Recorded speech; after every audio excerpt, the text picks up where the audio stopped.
कारण आजपर्यंत असं कुठंच झालं नाही की आज आयोजकांनी आता डिक्लेअर केलेलं आहे जर मैदानात कोणत्या प्रकारची पार्सलिटी सापडली मग तो व्यक्ती कोणीही असो की बाबा त्याला सापडली की ही इथं आपली पार्सलिटी झाली किंवा खालच्या बाजूला पार्सलिटी झाली वरच्या बाजूला पार्सलिटी झाली चिठ्ठ्या काढताना पार्सलिटी झाली ते जर त्यानं पुराव्यानिशी जर दाखवलं तर त्याला या मैदानामध्ये म्हणजे जानाई देवीच्या यात्रेनिमित्त संपन्न होत असलेल्या मैदानासाठी प्रथम क्रमांकाचं 61,000 रुपयाचं बक्षीस आहे ते 61,000 रुपये बैलगाडी मालकाला आहे आणि चिटिंग जो दाखवणार आहे पुराव्यासहित त्याला सुद्धा 61,000 रुपये दिले जाणार आहेत। मंडळी जय जवान जय किसान। आज आपण कोरेगावच्या पाठीवरती परंतु मैदान आहे गोळेवाडीचं।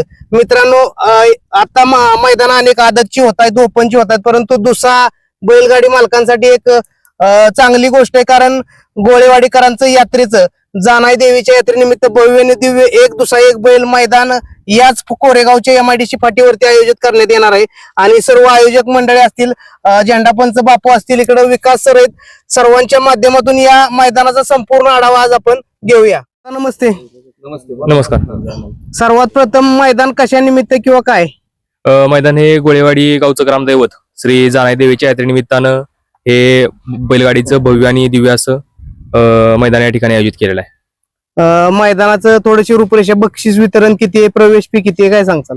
या मैदानासाठी प्रथम क्रमांकाचं पारितोषिक हे रुपये 61,000 रुपये, द्वितीय क्रमांकाचं पारितोषिक हे 41,000 रुपये, तृतीय क्रमांकाचं 31, चतुर्थ क्रमांकाचं 21, पंचम क्रमांक 11,000 रुपये आणि सहावा क्रमांक 7,000 रुपये अशा प्रकारे बक्षिसाचं स्वरूप असेल। आणि प्रवेश फी 700 रुपये। प्रवेश फी या मैदानाची 700 रुपये राहील।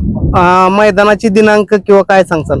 27 हे मैदान 27/3/2026 ला या ठिकाणी कोरेगावातील MIDC या मैदानावरती आयोजित केलेला आहे।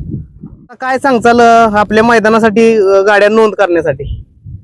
आम्हाला इथं गाड्या नोंद करण्यासाठी ऑनलाईन पद्धतीचं सुद्धा आम्ही सुविधा केलेली आहे आणि त्याच्यासाठी एक साधारणतः रोहन गोळे, प्रसाद गोरपडे, गणेश गोळे असे 14 जणांची नावं ऑनलाईन साठी आम्ही नंबर दिलेले आहेत आणि हे मैदान होत असताना अतिशय पारदर्शक पद्धतीने होणार आहे।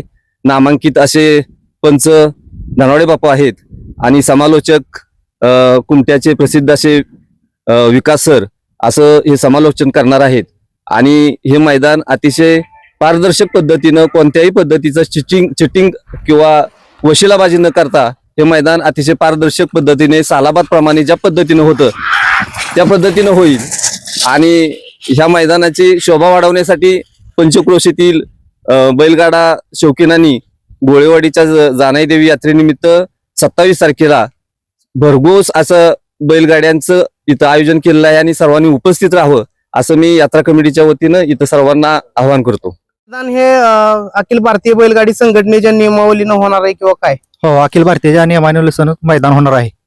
आणि मैदानासाठी पल्ला किती असणार आहे किंवा काय सांगचाल? नमस्कार। काय सांगचाल मैदानाविषयी? आपण दोघं आलाय म्हणजे मैदान 100% पारदर्शक होणारच आहे। थोडस काय सांगचाल या मैदानात? गेली 3 वर्ष आम्ही या मैदानामध्ये उपस्थित राहतोय।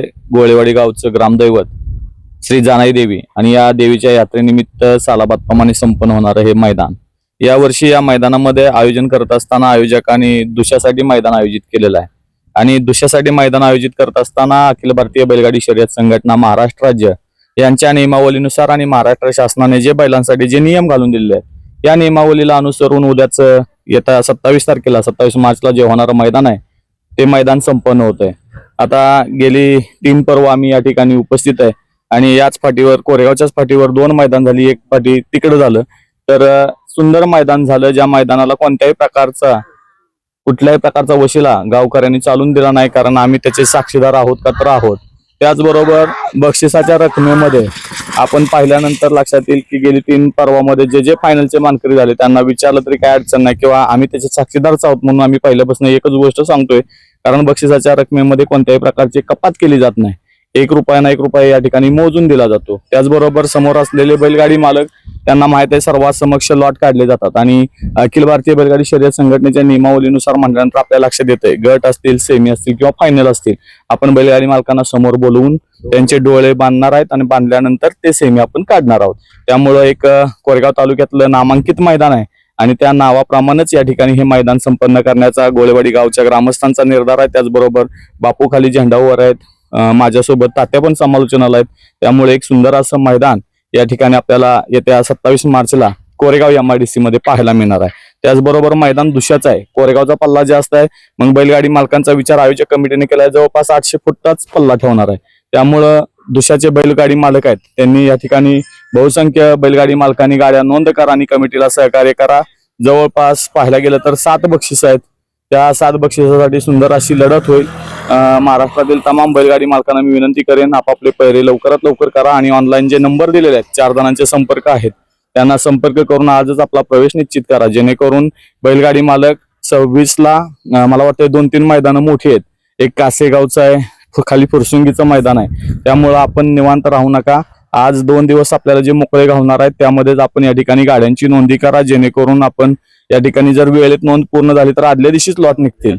कारण हे यात्रेचं मैदान आहे ना, मला वाटतं आता तुमचा पारायण सोहळा चालू आहे, त्याचबरोबर त्यांचा छबिना, हे सगळ्या गोष्टी यात्रेच्या असल्यामुळं बैलगाडी मालक आपण समजून घ्या. जर समजा 250-300च्या पुढे नोंद गेली तर या ठिकाणी आपण रात्रीच लॉट जाहीर करू. आणि जर नोंद आता यात्रेमुळे आपल्याला पण माहिती आहे कमिटी वेळेवर उपलब्ध नसते किंवा सगळे एकत्र सापडतील असं काय नाही. त्यामुळे जर 250-300च्या वर नोंद गेली तर आपण रात्री आदल्या दिवशीच लॉट काढूया आणि जर नाही नोंद गेली तर आपण मैदानात या ठिकाणी सकाळचे लॉट जाहीर करूया. आणि लॉट जाहीर करताना सकाळचे पण सगळे एकदम नोंदी आहेत त्या सगळ्या एकत्र चिठ्ठ्या केल्या जातील आणि मग लॉट काढले जातील. याची पण बैलगाडी मालकांनी नोंद घ्या.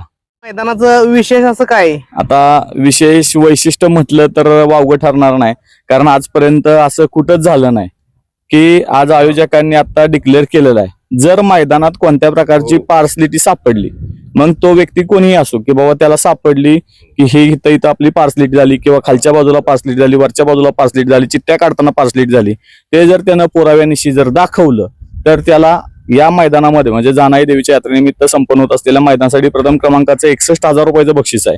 ते 61,000 रुपये बैलगाडी मालकाला आहेत आणि चिटिंग जो दाखवणार आहे पुराव्यासहित त्याला सुद्धा 61,000 रुपये दिले जाणार आहेत. म्हणजे एक सुंदर आणि पारदर्शकच मैदान संपन्न होणार. त्यासाठी मी आवर्जून महाराष्ट्रातील तमाम बैलगाडी मालकांना पुन्हा एकदा विनंती करेन की आपण लवकरात लवकर गाड्या नोंद करा आणि कमिटीला सहकार्य करा. वासरांसाठी बॅनरवरती टाकलेले काय विषय नक्की? नाही, आता आपण बरेच मैदानं बघतो, ओपनची मैदान, आणि ओपनच्या मैदानात सुद्धा आदत बैल म्हणजे आदत वासरं चांगली पळतात. आणि ज्यांचं खरंच आपल्या आदतचं जर एक वेगळं अस्तित्व दाखवायचं असेल तर मी जाणीवपूर्वक सांगेन की आपण आदतवाल्यांनी ह्या मोठ्या मैदानात खेळलंच पाहिजे.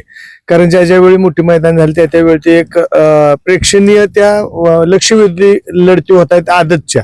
आणि त्या आदतचं मैदान आता उद्या दुसऱ्याचं मैदान आहे गोळीवाडीकरांचं, पण आदतच्या बैल मालकाने जर इथं प्रवेश घेतला आणि आदतने गट पास केला, तिथं दात चेक करताना तो जर आदत आढळला तर त्याला ते प्रवेश फी लगेचच रिटर्न त्या ठिकाणी माघारी दिली जाणार आहे. 1,000 रुपये का 1100 रुपये, 1100 रुपये या ठिकाणी आणि सन्मान चिन्ह त्या आदतच्या बैल मालकाला त्या ठिकाणी लगेच दिलं जाणार आहे.